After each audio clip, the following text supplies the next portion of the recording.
प्रश्न संख्या 1.20 1.20 किसी बिंदु आवेश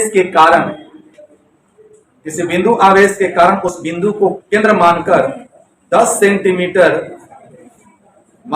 खींचे गए 10 सेंटीमीटर त्रिज्या के गोलीय गॉसीय पृष्ठ पर वैद्युत फ्लक्स -1 × 10⁻³ न्यूटन मीटर स्क्वायर प्रति कूलम।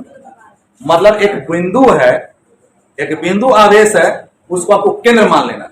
तो मान लेते हैं कि यहां पर एक बिंदु आवेश है Q, इसको मैंने केंद्र मान लिया और केंद्र मान करके कितना सेंटीमीटर त्रिज्या का कर रहा है, 10 सेंटीमीटर त्रिज्या का एक जो है गोलीय गॉसीय सतह खींचा। ठीक है, एक जो है गोलीय गॉसीय सतह मैंने इसको खींचा। चलिए मान के चलते गोलीय गॉसीय सतह है, इसकी त्रिज्या कितनी हो गई बताइए, 10 सेंटीमीटर। तो कह रहा है जो इससे जो फ्लक्स है, जो लाइंस है, जो इससे जुड़ा हुआ लाइंस है फ्लक्स, वह फाई का मान दिया हुआ है कितना, उस फाई का वैल्यू दिया हुआ है -1 × 10⁻³ न्यूटन मीटर स्क्वायर प्रति कूलम। तो जरूरी इसके अंदर में कोई चार्ज होगा।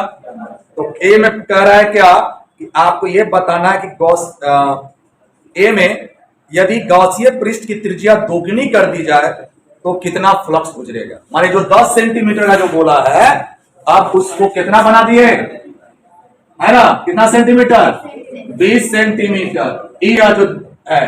तो यह बड़ा वाला गोला से कितना जो है फ्लक्स होगा वह हमको क्या करना है, निकालना है। ठीक है, तो अब देखिए क्या होगा। अब यह पहला सतह है मेरे पास और यह दूसरा सतह मान लेते हैं। तो अगर हम पहले सतह की बात करें, है ना, पहला सतह यह मान लेते हैं, यह हो गया पहला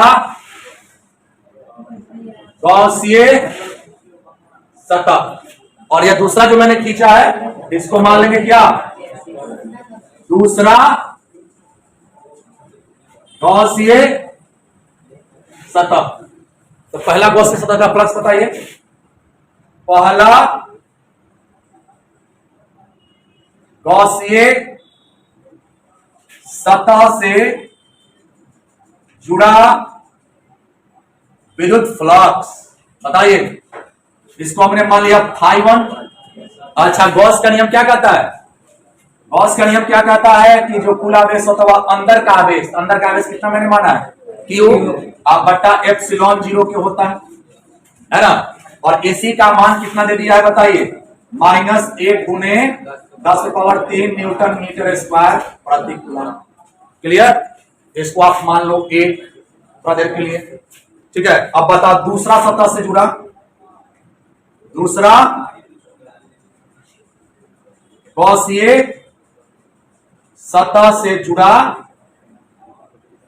विद्युत फ्लक्स। तो बताओ दूसरा गॉसीय सतह का फ्लक्स क्या है, φ2।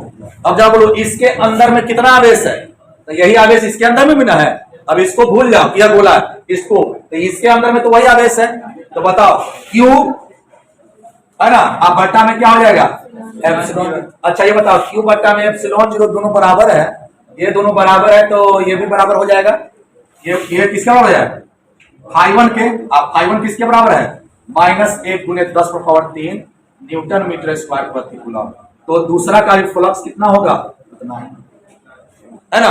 एग्जाम्पल के तौर पे मान लेते हैं, सबसे अच्छा इसको मान लेते हैं, ये मेरे पास एक गोला है समझिएगा, और इसके केंद्र पर हम मैंने एक छोटा सा बल्ब लगा दिया है ना। वो बल्ब से 100 गो लाइन निकल कर इससे गुजर रहा है। तो बल्ब से कितना लाइन वहां से निकला 100, तो ये गुजरेगा क्या, वो 100। अब इसको हम बड़ा कर देंगे, अब बल्ब वही रहेगा। तो बल्ब से तो 100 वाला निकल रहा है ना, तो वो बड़ा वाला से भी क्या निकलेगा, 100 और बड़ा करने क्या निकलेगा, 100। थोड़ी है कि रूम बड़ा कर देंगे तो लाइट भी ज्यादा चलने लगेगा, ऐसा थोड़ी है ना। तो क्या जो फ्लक्स है वह क्षेत्रफल पर निर्भर करता है, नहीं। अब बॉल लगा ले छोटा सा, छोटा रूम है तो भी उस बॉल से 100 लाइट निकलेगा जो कि उसके दीवार से पास करेगा। बड़ा रूम बना देंगे तो भी उससे 100 को लाइट निकलेगा, क्योंकि बल्ब तो मेरा वही है। हाँ, अगर लाइट की संख्या बढ़ा तो हमको बल्ब का जो है वो वाटेज बढ़ाना पड़ेगा, ज्यादा वाट का लगाना पड़ेगा। तो यहाँ पर तो बल्ब मेरा वही है, रूम को क्या कर दिया गया है, बढ़ा कर दिया गया है। तो फ्लक्स पर कोई चेंज करेगा नहीं करेगा। तो फ्लक्स क्षेत्रफल से क्या होता है, स्वतंत्र होता है। ये इस सवाल बनाने का मेन निचोड़ यही है। दूसरा में या तो ए है या जो आपको मैंने डील किया वह क्या था, ए के बारे में एक और प्रश्न है और वह बी है। बी कह रहा है कि बताइए इसके अंदर में कितना आवेश है। तो नो प्रॉब्लम, अंदर में आवेश आपको पता निकले, गॉस का नियम लगा दीजिए, है ना। तो बताइए बी में किसके, गॉस के नियम से। और गॉस का नियम क्या कहता है कि फाई बराबर होता है 36 पाई गुणे 10 पर पावर 9 और क्यू इनके, मतलब अंदर के आवेश के। तो क्यू इन बराबर किसके हो जाएगा बताइए, तो फाई अब बटा में 36 पाई गुणे 10 पर पावर 9। अब बोलो फाई का मान डालेंगे -1 गुणे 10 पर पावर 3 और 36 पाई गुणे 10 पर पावर 9। क्लियर। अब बोलो क्या कर सकते हो,